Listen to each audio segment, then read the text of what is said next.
Time now for The Real Estate Connection with Stephen Theard, a realtor and certified probate and real estate specialist. Whether you're a first-time homebuyer or a seasoned investor looking to downsize, move up, or refinance, this program is for you. Our house in the middle of our street. From probate sales to landscape design to home repairs and maintenance, this is your weekly look into all things real estate. Now your host for The Real Estate Connection, Stephen Theard.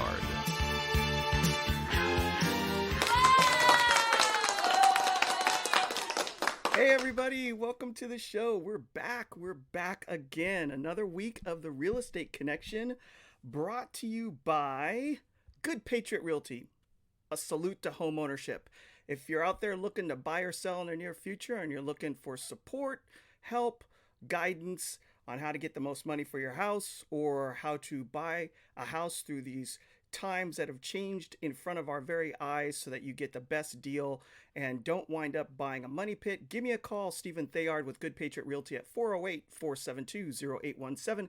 Again, 408-472-0817. California DRE number 0170019. Hey, we have a treat for you today on The Real Estate Connection.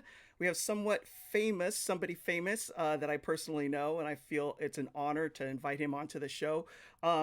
We have with us California District 18 United States Representative candidate Peter Hernandez on the show, and I'm going to bring him in right now. And so let's welcome Peter Hernandez with a big round of applause. Everybody.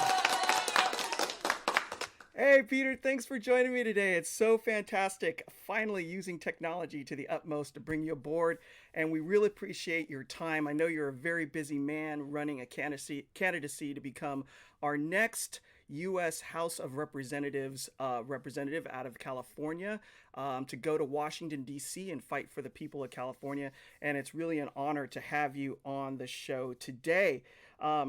So we welcome Peter to discuss his thoughts, since we're a real estate program, his thoughts on the American dream. That's right, home ownership in the United States of America and California. And since he's going to Washington, D.C. to represent the people, we know that he has a big job and it encompasses a lot of things. But since this is a real estate focused program, we thought we would ask him about real estate. So Peter, tell us a little bit about yourself, why you're running, and then we'll take it from there.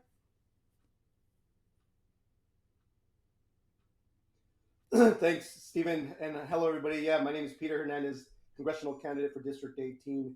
I'm also actually a local county supervisor, and I would say running for office, just even from a long time ago, the intent was to really to address a lot of the local issues that I was seeing. You know, I know that there was a disrespect for our Constitution and really this breakdown, I would say, in our civil discourse that, you know, we're not going into a direction of unifying. It seems like there's almost an intent to divide us. And with that concern, and as a local guy, very much a family man, I love my family, I love my country. I said it's time to serve, so I jumped in and ran, and by God's grace, I was supported. So yeah, so that's why I ran, and now it's for obvious reasons, right? As I'm learning more, I'm starting to realize what's actually breaking down, what policies, what are the things that set restrictions, like as an example on local control.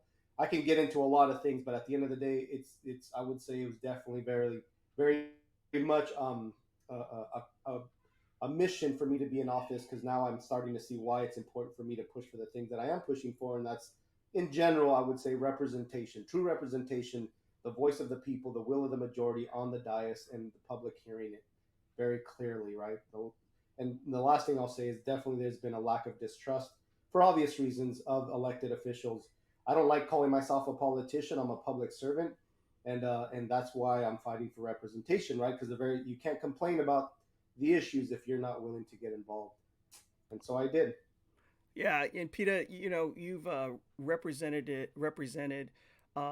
San Benito County very well in that regard, and speaking up for the people and what the people wanted versus kind of what the narrative was going around, especially during the pandemic. and so you were you stood out from the crowd in regards to looking out for what people actually needed, which was work, keeping their businesses open, and things of that nature. So in that regard, I just would like to ask you, you're going to be going to Washington to represent the people. What are your thoughts on the American dream of home ownership? I own a home. I'm a proud homeowner. I've realized it's become a conduit for me to build family generational wealth. It's something that I know I can't take with me when I'm gone, but I love to say that I can pass this on to my family, right? It's a stepping stone. It's a building block. I mean, if you think about what it means to build not just wealth, but a sense of stability and a sense of provision for your own family, it starts to create I think, very strong encouragement for ownership as an individual and responsibility, right? Those two things go hand in hand.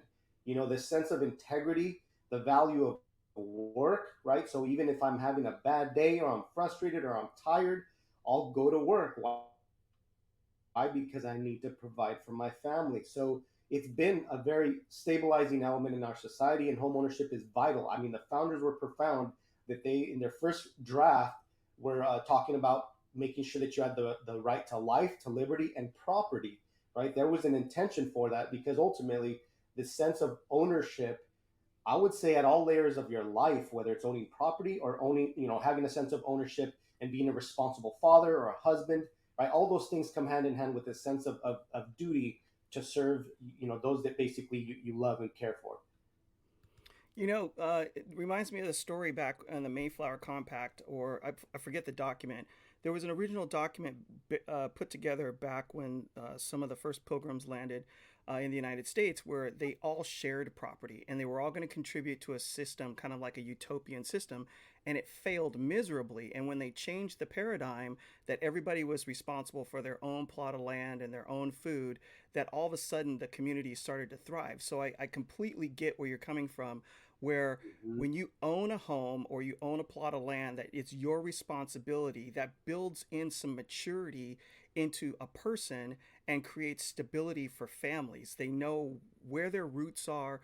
They know that they're building wealth for the next generation, because as we, even enter into a 30-year mortgage and you think, wow, this is a lot of money, over time, as you can increase your ability to earn and you pay down that debt, this becomes an asset that you can pass down to family members, or you can leverage it to do more business or more investing in the United States. And as citizens, we're co-owners of the Right. nation. We're participating owners of the nation.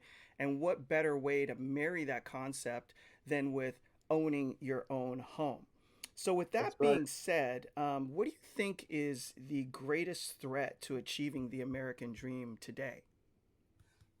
Well, I would say the taking away of the identity of the individual, right? That seems kind of a broad response, but the reality is everything. There's been a push for many years, decades, I would say, to federalize every decision in life, right? So now you have this long distance federal government telling you what to do with your property, telling you what to do, when it comes down to how what you buy, where you buy it.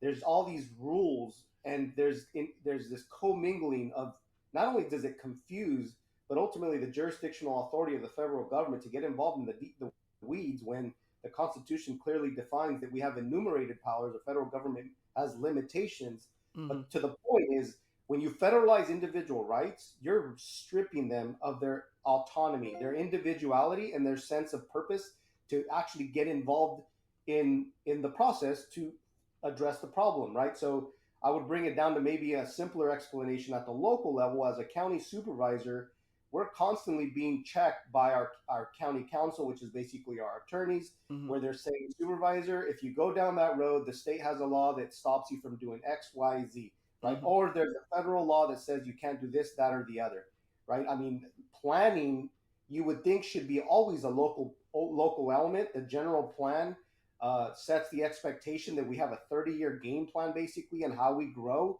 and Hmm. what kind of priorities we have, whether it's parks or tourism or housing or commercial developments. Mhm. There's a whole plan established, right? And that means there's a lot of local people involved in knowing their community and basically planning out a process. That's being stripped from us because there's state laws that are now intermingling. Like, well, we think you shouldn't build in the rural area.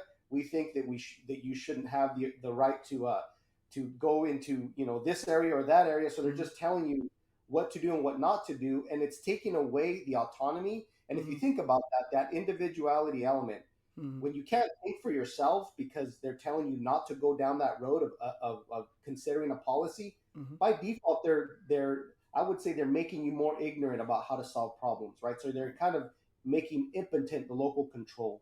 So Right. that's why I think federalization, the administrative state, which are all these agencies that are technically under the executive branch, whether it's under the governor, you have the state OSHA, or under the federal government, you have IRS and the DOJ and all these agencies. And I'm not saying they don't have value, but they're definitely getting more and more involved in the daily life, setting restrictions on local agencies, local communities, individuals, and it's basically stripping away our rights and our ability, our autonomy to own our property. Well, you touch on the local, and that's very important because in real estate, even though there's a trend that may be happening statewide or nationally, when it comes down right to it, is real estate is super local. It changes from neighborhood to neighborhood, and the price of a house can differ from one side of the street to another side of the street, depending on what goods and services are available in that boundary line that house sits in versus another. And so, being able locally to decide what's best for the local community would seem like that's the way to go. And I think the founders, when they put the country together, it was a local based governing system where they would send local representatives to up to the national government level so that they could speak for what's important to the locals so that it would be protected. And it seems like everything's kind of been flipped on its head where now it's top down, where the top is saying we have the idea that'll solve your problem locally, where they don't live there, they don't work there, they don't drive cars there, they don't try to Right. build there, they don't understand the weather there, and they're saying that one size fits all. And based on what's been happening in the United States over the last few years, we've seen that this one size fits all type of solution doesn't work because every community is different and every locality has different needs. And so you have to be able to make those decisions on the local ground. And so what I'm hearing Yeah. from you is that you like to go to Washington, D.C. and return the power back to the localities. 100%. Yeah. And if I can give some examples just to make it more tangible to your audience, is HR 3305. That was a House resolution. I don't think it's passed yet, but that's something that my opponent, Zoe Lofgren, basically voted in favor of to permanently end the debt ceiling, right? So we're talking about local control, and it would seem to be a far distant reality when it comes to local control. But what happens when you have a federal government that's spending beyond its ability to pay for its debt? It's going to create an inflationary cycle, which we're feeling now. Now we have an increase in interest rates to try to curb that inflationary cycle. So now you have a local lack of control because you have no authority as a local agency to basically tell the federal government stop spending so much money. So now, and then you had ARPA funds, which are something that the president signed into law, and then you had a Congress enacting it, which I know Zoe also supported, and that's ARPA's stimulus fund. So if you think about it, we're basically printing money like crazy. There's not enough, too few goods to keep up with that money. So you end up having basically the local communities not able to manage this inflationary cycle, making it hard to own property, right? So now you have first-time home buyers not benefiting, and think about the indirect cause of that too. The indirect consequence is now you have folks that the middle class that maybe are a little bit more mobile and portable with their because they have a level of wealth that allows them to move out of state, and maybe they have a level of education where they can take their job somewhere else, and they know they'll get hired out of state. What happens? Who are the ones that are most affected? The very folks that these people say they're trying to protect are the ones that are hurting the most with an inflationary cycle, because they're the ones that are staying in our state. They can't move because they're not, maybe they don't have that level of skill set. They're forced to, they basically don't have that mobility, Mm-hmm. so they can't afford it to move. And now all of a sudden you have inflation now it's crushing them because they can't buy it. They have to choose between filling up their gas tank and buying groceries, right? And both of them are costing more. So there's just this out of control federal government. I say it a lot, is part of my goal is to rein in this out of control government, because in a lot of ways they're damaging us from with basically directly and indirectly in their bad decision making. Right. So this next question I had is, I think you've already answered, but we can talk about it a little bit. And I already know what your thoughts are on the subject. And the next question is, do you support private property rights? You've already said yes, because of the way the framers put our country together and how it creates responsibility. But let's move on to the next question. What are your ideas to protect private property rights as you would go to Washington, D.C. to fight for the local area, District 18, for the people in Santa Clara County, San Benito County, and the state of California, and overall as a whole for the United States, because you have a voice? What are your ideas to protect that idea that this is my private property? I've purchased it, I own it. Federal government, local government, don't infringe upon that right. So that's an excellent question, and it's funny because through all the controversy and the frustration with the Supreme Court decisions, and it's not just one specifically, there's been like four of them that have had one consistent element, and that's that those they're starting to say is this is not our jurisdiction, the federal government. So like with the EPA or however you feel about Roe versus Wade, and the these other decisions, the Second Amendment one in New York, all these say the same thing: is federal government, you don't have this right to strip them of these rights. It's if anybody has jurisdiction, it's the states and the local governments, right? So it's their job to get into the weeds, figure Mm-hmm. out where they land on things, and make a decision. So my goal, and that just, I guess that just means is the administrative state, right? These agencies that are implementing these policies that are starting to, they have been for years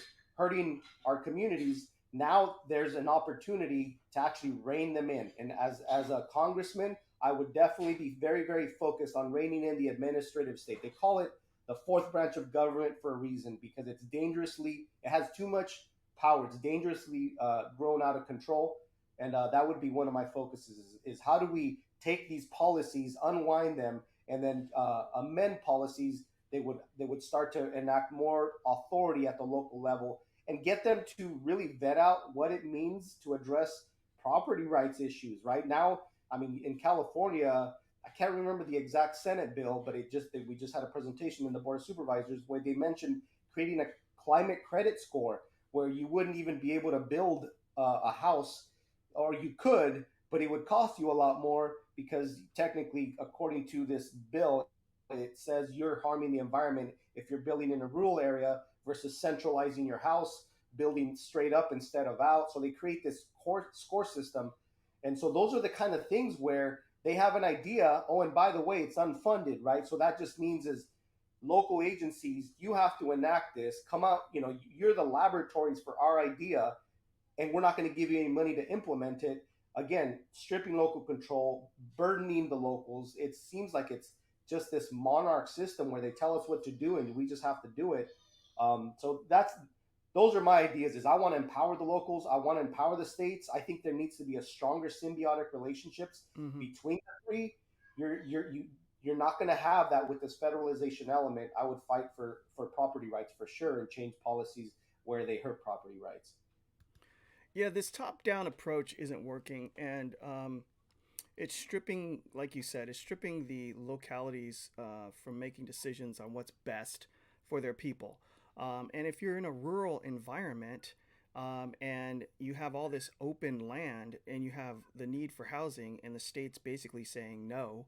I know a recent bill that was passed by our governor in California to expand housing basically said you can live anywhere as long as it's next to a freeway or a high speed rail line or the train or Right. a busy road. So basically, you can live next to the busy roads, you can live next to the railroad tracks, and you can build straight up and sit on top of each other. But you're forbidden from going out and building on nice open spaces where there is nature and they have trees. It's relaxing. The middle class neighborhood dream is being slowly shut down from a top down perspective, instead of leaving it up to the localities for them to decide where it's best to expand housing and what fits their communities. Right. It just seems backwards. And so with that, what can we do in the real estate community and in my sphere of influence or my listening audience? What can we do, Peter, to support you in your candidacy to become our next representative at the federal level in the House of Representatives? Thank you so much for that question, Stephen. Yeah, I'd love to get to know you guys a little bit better and hear a little bit of the weeds, right? What are the policies, even obviously federally, that are impacting you? I know that there's wealth tax issues. There's all these issues that I want to understand better and understand how to change those policies. So if there's venues that you guys have events at, I'd love to attend. I'd love to just come meet and greet you. I'd love to see what it means to work together.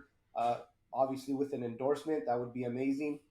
I want to fight for, yeah. So I'd love to see whatever we can do to basically get my visibility out there. I'll leave you with this. When you look at Congressional District 18, it spans from South San Jose all the way down to King City, basically right around Bradley area. Lake Nacimiento is very big district. It officially got brought in from the coastal areas where it pieced off Carmel area. Everything coastal is officially going to be the new 19. Everything from the inland portion of that is going to be the 18. So it's going to be majority Latino. It's officially now big rural agricultural community, very much pro property rights, independent individual people. They love they love our region and our country. So I tell people is you look at the district, rural, agricultural, majority officially Latino. I am Congressional District 18. Help me spread that message. Help people to know is that I'm going to fight for you as an individual. If when I go to Washington, I'm not going to live there. I'm going to be in my district, and I'm going to be here to represent you. That's fantastic. That's fantastic. So, Peter, can we find you on social media? Where can we get to you if we want to donate or volunteer towards your campaign? My website is hernandezforcongress.com. I have Instagram. I have Facebook, Peter Hernandez for Congress. I'm on Instagram, Facebook, Truth Social, Getter. I have a Rumble channel. I have a lot of interviews. Yeah, there's Peter at hernandezforcongress.com is my email. So reach out to me. I'd be more than happy to connect with you. Fantastic. Hey, I just want to thank Peter for, I know he's a super busy man, and he spent a good amount of time with us today. So thank you, Peter, for joining us on today's show. Go ahead and, look up Peter, support him. He supports home ownership. He supports private property rights. He supports the local communities deciding what's best for housing in their own backyard, and not having the federal government or the state coming in and telling us how we should live, or where should we live, or how or where we should build housing. Let's return the power back to the people, return the power back to the local communities, so that we have some autonomy to do what's best for us and not have it directed from people that don't even understand how we live. And if you don't want to miss another episode of The Real Estate Connection, send me an email at info@realestateconnectionradio.com. That's info@realestateconnectionradio.com with your name and email address, and I'll add you to the podcast distribution list. Or you can find me on Podbean or Apple podcasts under the business section, The Real Estate Connection. So with that, we're going to leave you with our mantra. Joshua 1:9, have I not commanded you? Be strong and courageous. Do not be afraid. Do not be discouraged, for the Lord your God will be with you wherever you go. And with that, that's another episode of the Real Estate Connection. God bless you. God bless the United States of America. God bless all the people out there that are working so hard to earn a living in these times. Have a fantastic week, and we'll see you next week on another episode of the Real Estate Connection. This has been The Real Estate Connection with Realtor and Certified Probate and Real Estate Specialist Stephen Theard. Licensed Cal BRE number 0170019. For more information on this program, visit realestateconnectionradio.com. To contact Stephen directly, call 408-472-0817 or email info@realestateconnectionradio.com. And be sure to tune in next week at this time for The Real Estate Connection.